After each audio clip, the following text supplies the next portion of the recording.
Welcome to the Gael channel. In the next video, you're going to see a clip of basically a Facebook Live doing an Upwork review. So I unabashedly do work on Upwork. I find amazing, loyal, great clients on Upwork, and I just wanted to share some of my experiences.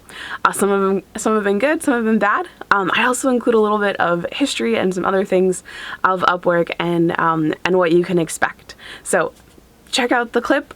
Can't wait for you to see it. Don't forget to like this video, subscribe, and leave a comment. I'd love to hear your dissenting opinion if you've had a different experience, and I can't wait to hear from you. Good morning. This is Gail, obviously, because it says so, in the up here over in the corner. Wow, I can't do that. Anyhow, that was awkward. So this video is talking about Upwork, and Upwork, if you don't know, Upwork is a freelancer platform that people can use to find freelancers, hire freelancers. Freelancers can potentially find clients and people to work with. And Upwork has it has this reputation, but there's lots of different ways to go about using Upwork. It can be a really great platform to use. It can be a really crappy platform to use. It really just depends on what your goals are. Hey, Megan. It depends on what your goals are. It depends on what kind of work you want, or what kind of work, what kind of freelancers you're looking for. So I'm going to do this video from the freelancer perspective. Maybe someday I'll do a client perspective one. But so from a freelancer perspective, it's an endless pool. There's always people just discovering Upwork. I've worked on a lot of different platforms, and I'm not ashamed to say that sometimes I use Upwork to fill blank spots. As of right now, there aren't any blank spots, so yay! But when things slow down, as they do as a freelancer, sometimes we got to find clients where we can find clients. So Upwork, first and foremost, there is, I'm going to do a lunch and learn workshop, crash course on the top 5 things I've done, over the past 10 years, on platforms like Elance, Upwork, and how I've managed to make it my financial oxygen, while I sometimes sort things out and have figured things out over the last decade, pretty much, working online. So that is, there's a link for that in the comments. You can check that out. It'll be on November 13th. I think I said noon Eastern. So you can check that information out in the comments. So on to my opinions on Upwork as a freelancer. So it is, man, it gets a bad rap. So a little bit of history on it. Upwork, I'm trying to remember exactly what happened. So initially there was something called Elance. And I was a freelancer on Elance. I did really, really well. It was a really great platform for me. And it was something that gave me an opportunity to connect with people I would never have connected with otherwise. So as a result of Elance, I was working with people who were in the UK, who had teams in the Philippines, who had clients in Hong Kong and in Canada, and just everywhere. So from the very beginning of my freelancing career, and for reference, I think I'm turning 32. And so 10 years ago, I was 22, obviously. So this is my entire 20s have been on working online and figuring out how to navigate this, and what this landscape looks like. And it's been really cool to watch it change. There's also been some major flag on plays. For instance, going back to the history of Upwork, is when Odesk combined Elance and either Upwork or the predecessor of Upwork. It was there was Odesk, there was Elance, and then Odesk bought Elance, smashed it together, and then we got Upwork. And the strategies and things that I had used on Elance no longer worked on Upwork. And that was frustrating. obviously.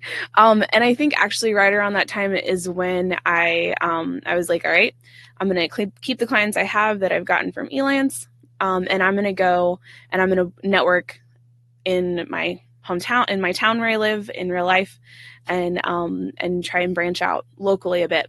And I did that for a while, and then at some point went back and said, okay, let's look at Upwork again, because, you know, there's only, in a small pool, there's only so many people. So then I started on Upwork again. But when I started again on Upwork, this second time, or like that first time, anyways, I had to start cold. Nothing I had done on Elance, like things carried over, but my rating didn't carry over, nothing. My street cred essentially was gone. So I had to start over again, which was crazy town. And on Upwork, I've actually now started over again twice on Upwork. So yeah, so it's like, are some really good things. There are definitely some things about working as a freelancer on Upwork that can, if you're not going about it in a strategic and intentional way, it can be soul-sucking, draining, awful, terrible. Yeah, been there, done that, totally get it, got the t-shirt. But it can be something that works. If you're paying attention, if you know exactly what type of work you're going after, and knowing what to look for in regards to job postings and qualifying. So it's still qualifying clients on Upwork, just like if you're working online or you're working in real life, you're qualifying clients when you are looking for work. You want to, you know, be able to make sure that they can afford you, that they can, that they're real. We always talk about the scam stuff that's happening on Upwork, but it's, you know, it's being able to identify those things, and it's a bit of an art form, and it's an art form that have no problem saying that I've gotten really, really good at, and so I want to share a little bit of my art with you. Basically, some of my Upwork art, and a couple strategies that have worked really, really well for me, and that are, you know, easy to implement and easy to pick up. And, you know, I'm a pretty good teacher. So that's Upwork. That's my opinion of Upwork. I'd love to hear if there's dissenting opinions in the comments. I have no problem going back and forth on that.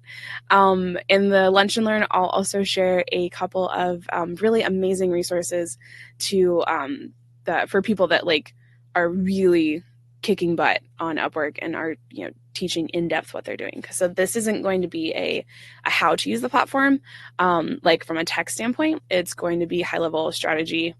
This is what I did. This is how you can use it. And here's how to implement it in your cold profile. So if you've been on Upwork for a little while and you're like, Gail, I haven't made any money, or I've worked really hard for the money I've made, how can I like not do this anymore? Come hang out with me. So the link to the Lunch and Learn is in the comments. It's $25. It's an hour. We'll hang out in Zoom, and I haven't capped it as a number of people, just because I think it's really good information. And if you're on Upwork, I want people I can compete against. I want freelancers that are willing to ask for money and and that are willing to and work with clients and not be those horror stories that I hear all the time. So thank you so much for watching this video. I hope you have a beautiful, wonderful day, and I hope to see you in the Lunch and Learn. Thank you so much for watching this video. Take a moment to subscribe and hit the bell to get notifications when new videos drop, and I can't wait to see you on the next video.